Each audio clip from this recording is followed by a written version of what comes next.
Czego by nie powiedzieć na temat PSVR 2, nie można narzekać na brak przygotowania Sony na premierę nowego sprzętu. Gier dostaliśmy dużo, ale przede wszystkim dostaliśmy tytuł, który pełni rolę swego rodzaju dema technologicznego najnowszych gogli, który w zasadzie ma jeden cel – wywołać efekt wow. Czy się udało? Cześć, ja nazywam się Krzysztof Energik-Micielski, a to recenzja Horizon Call of the Mountain dostępne na PlayStation VR 2. Zapraszam.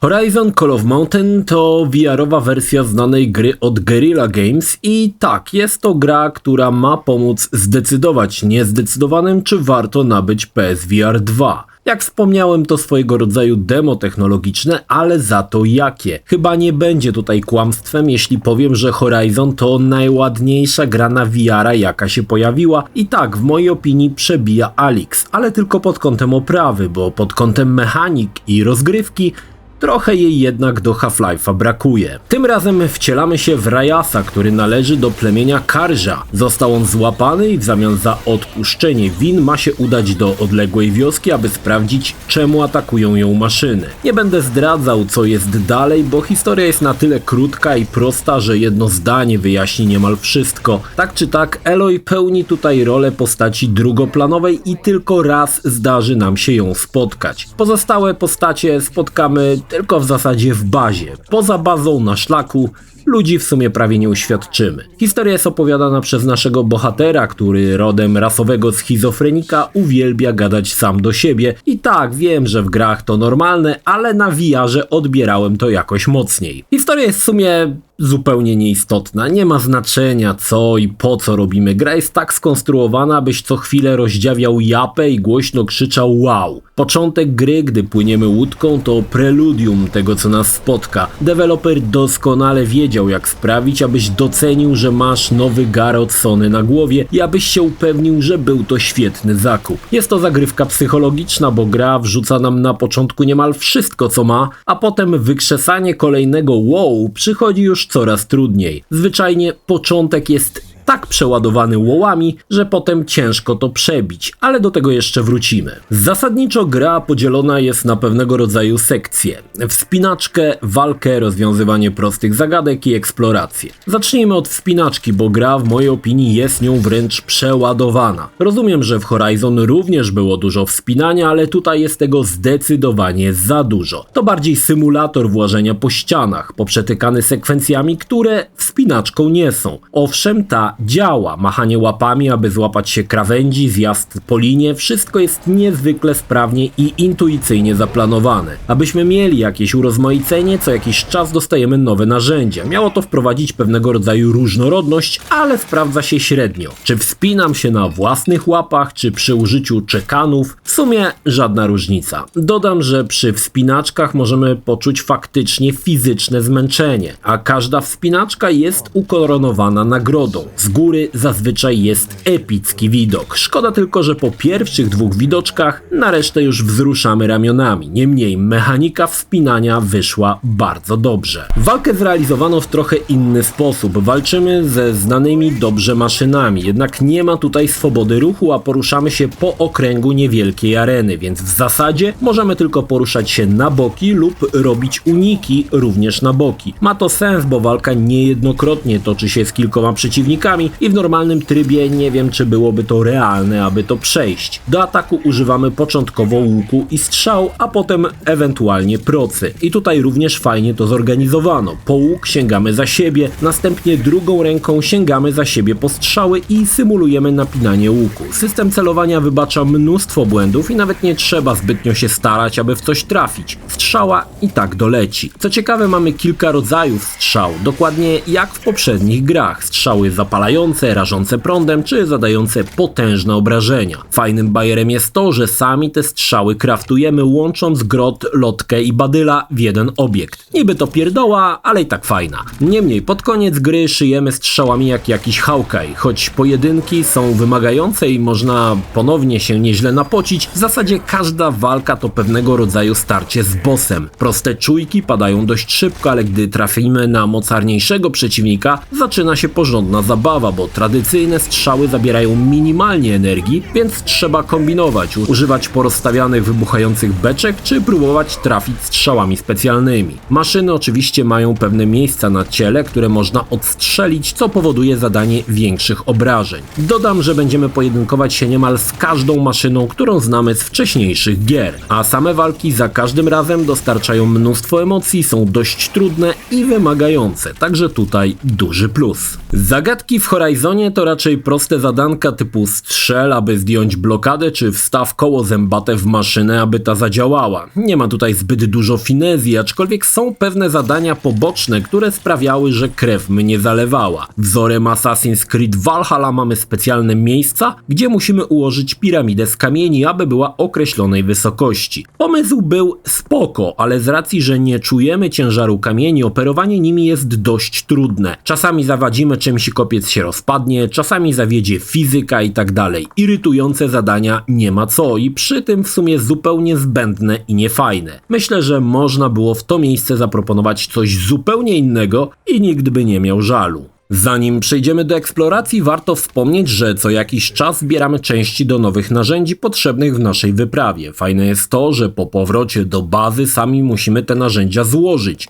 Na przykład kilofy to nie tylko osadzanie odpowiednich części na odpowiednich miejscach, ale i na przykład związanie elementów sznurkiem, aby się nie rozpadły, i również wiążemy samodzielnie. Bardzo spoko rzecz. Jak wspomniałem, narzędzia będą przydatne w eksploracji. Hak z linką pozwoli zaczepić ją w jednym miejscu i rzucić hak w inne, dzięki czemu zjedziemy sobie na linię. Strzałka z linką pozwoli wspiąć się wyżej, ale na przykład specjalne potrójne ostrze do rzucania przydaje się może ze 3 razy podczas całej gry. Jak się łatwo domyśleć, gros tych rzeczy służy nam głównie do wspinaczki. Eksploracja to poruszanie się po dość niewielkim obszarze, gdzie możemy podnieść mnóstwo rzeczy i wejść z nimi w interakcję. Tutaj Horizon pokazuje pazur, ale do Alixa mu daleko. Możemy podnieść na przykład jabłko i zjeść, uderzyć pięścią w talerze i je potłuc, otworzyć beczkę, wielkim młotem rąbnąć w gonga albo podpalić pochodnie. Nie ma to większego celu, jest to po prostu piaskownica. Szkoda, że każda lokacja oferuje cały czas w zasadzie to samo. Fajnie, że leży stół z talerzami, a obok wielki młot, którym możemy wszystko rozbić, ale kilka minut wcześniej robiliśmy to samo, więc zabawa jest dość powtarzalna i szybko zacząłem omijać tę wątpliwej jakości rozrywkę. Horizon też pozazdrościł Alixowi malowania. Tutaj również mamy malowanie. Możemy to zrobić albo pędzlem, albo paluchami maczanymi w farbie. Następnie na kamiennej ścianie możemy zarzucić elegancki fresk. Działa to bardzo podobnie jak mazaki w Alixie. Dodatkowo na każdej mapce mamy jeszcze specjalne sygnalizatory, które możemy zniszczyć. Typowe znajdźki, w które tym razem trzeba trafić z łuku. Możemy też poszukać jeszcze elementów zbroi, która ulepsza naszą postać. Ilość życia możemy sprawdzić zerkając na zielone liście umieszczone na dłoni. Kolejny fajny pomysł. Niestety gra, jak wspomniałem, dość szybko odkrywa przed nami wszystkie karty, a potem to już odtwórcze powielanie tego, co widzieliśmy, przez co nie intryguje jak Alyx. Kolejne widoczki z wysokiej góry już nie robią takiego wrażenia, choć nadal potrafią się podobać. Walka w zasadzie się nie zmienia, a wspinaczka będzie dokładnie taka sama jak pierwsza wspinaczka na początku gry. Brakuje co jakiś czas świeżości i nowości. Niby dostajemy te nowe narzędzia, ale nie mogę powiedzieć, że poza rolą użytkową pełnią jakąś zabawową rolę. Nie pełnią. Po prostu co jakiś czas trzeba skorzystać z upierdliwej kieszeni, aby wyciągnąć dane narzędzie, by móc kontynuować wspinaczkę. Pamiętacie poprzednie gry z pierwszego VR-a? Odnosi się nawet to też do gier z tej generacji, gdzie łapy postaci przez wszystko przelatywały. Tutaj twórcy zastosowali kilka fajnych patentów. Ręce już nie przenikną przez postacie. Mało tego, jak zaczniemy im machać przed oczyma, wykonają gest, jakby próbowały się odsunąć od świra, który macha grabiami jak szalony. Czasami postacie potrafią wodzić za ręką, co wygląda dość komicznie. Gra wykorzystuje też eye tracking do zarządzania na przykład opcjami, ale i tak widać, że technologia ma przed sobą przyszłość. Nie musisz ruszać głową albo rękoma, aby ustawić daną opcję. Wystarczy, że na nią spojrzysz, ruszając gałkami ocznymi. No magia, ale działa. Choć to tylko popierdółka, to dopiero początek. Zobaczymy, co zaproponują w Switchbacku, ale i to jeszcze nie wszystko. Eye tracking jest wykorzystywany przy rozmowach z postaciami. Te Zawsze patrzą ci w oczy. Nie ma sytuacji, że staniesz obok i gadają w pustkę. Zawsze zwracają głowę w twoją stronę i szukają kontaktu wzrokowego. I ponownie, choć to wydaje się popierdółką, to jednak dorzuca naprawdę sporo do imersji. Oprawa to sam miód. Nic tak dobrego na VR-ze jeszcze nie powstało. Gdy stoisz na wysokiej górze i widzisz krajobraz, trudno się nim nie zachwycić. Poczucie niesamowitej przestrzeni jest tutaj nad wyraz odczuwalne. Maszyny, z którymi przyjdzie nam walczyć, są pełne detali, które możemy podziwiać z tak bliska jak chcemy. Obiekty jak liny, które zazwyczaj widzimy z ekstremalnie bliskiej odległości, posiadają nawet niewielkie nitki, które z niej wystają. No tutaj Guerrilla przeszła samych siebie, dostarczając nam widowiskową, wizualną ucztę na najwyższym poziomie. Tytuł z perwersyjną lubością sprawdzi twój lęk wysokości. Nie raz i nie dwa będziesz wisiał nad przepaściami, a spojrzenie w dół dla mniej odpornych osób może być nie lada wyzwaniem. Gra posiada też trochę skryptów i wierzcie mi lub nie, pompują one adrenalinę i niektóre są naprawdę widowiskowe. Gra też pozwoli odwiedzić nam różne miejscówki, na przykład śnieżne szczyty, gdzie widzimy pozostałości po jakiejś wielkiej bitwie z maszynami i to też robi wrażenie. Jeśli pokażecie tą grę osobie, która nie miała styczności z VR-em, będzie zachwycona, bo jakość generowanej oprawy pozwala całkowicie zapomnieć, że to tylko gra. Oprawa po prostu miażdży. I wiem, że patrząc na płaski obraz na recenzji trudno w to uwierzyć, ale odbiór w VR-ze jest zupełnie inny. Jeśli nie miałeś styczności z graniem na hełmie, słowa nie będą w stanie tego oddać, dopóki sam tego nie spróbujesz. Wiele mankamentów, które widzisz na filmie, nie mają na goglach znaczenia lub ich zupełnie nie odczuwasz. Ale jak wspomniałem, jeśli sam nie spróbujesz, żadne słowa nie oddadzą pełni zajebistości stworzonego świata. Obok samej rozgrywki mamy jeszcze wyzwania, czyli strzelanie z łuku do celu, czy jak najszybsze pokonanie toru przeszkód. To dość ciekawe zadania i całkiem nieźle się sprawdzają. Fajny jest tryb safari, to nieinteraktywna podróż łódką i podziwianie maszyn, które walczą ze sobą. Całość trwa może kilka minut, ale jeśli chcesz komuś pokazać VR-a, safari idealnie się do tego nadaje. Mam też pewną uwagę w kwestii technicznej. Dla potrzeb zgrywania gameplayu zazwyczaj gram z płynnym obrotem i przesuwem. Dla was lepiej się to ogląda, dla mnie niekoniecznie lepiej się gra. Oczywiście Horizon oferuje wszystkie usprawnienia, aby ograniczyć żygogenność, jednakże podczas obrotu gra cierpiała na mikrorwanie obrazu i choć wydaje się to niewielkim problemem, podczas grania na hełmie jest to poważnym problemem i powoduje, że żołądek potrafi się skręcić w 8. Co ciekawe, 8 marca pojawił się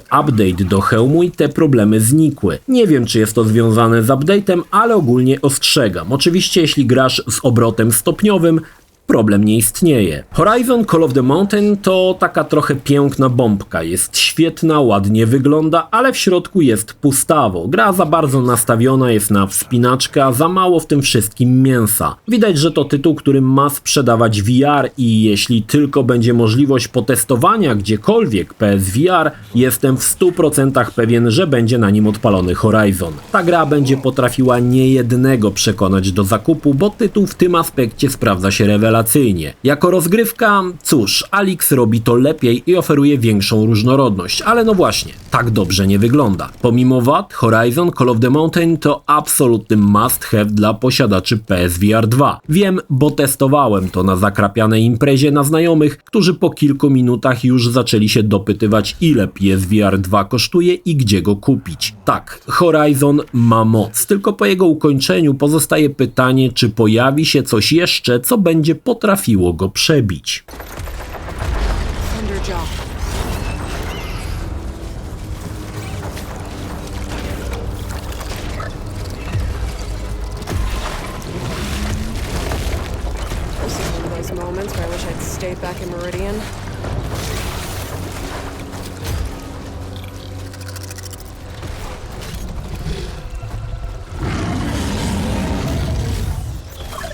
Jeśli film Ci się podobał, zachęcam do subskrypcji lub wsparcia mojego kanału na portalu patronite.pl. Filmy o podobnej tematyce znajdziesz tutaj, natomiast z drugiej strony znajdziesz film wygenerowany przez platformę YouTube'a. Zachęcam również do odwiedzenia moich social mediów, grupy Energikowcy na Facebooku oraz serwera Discord.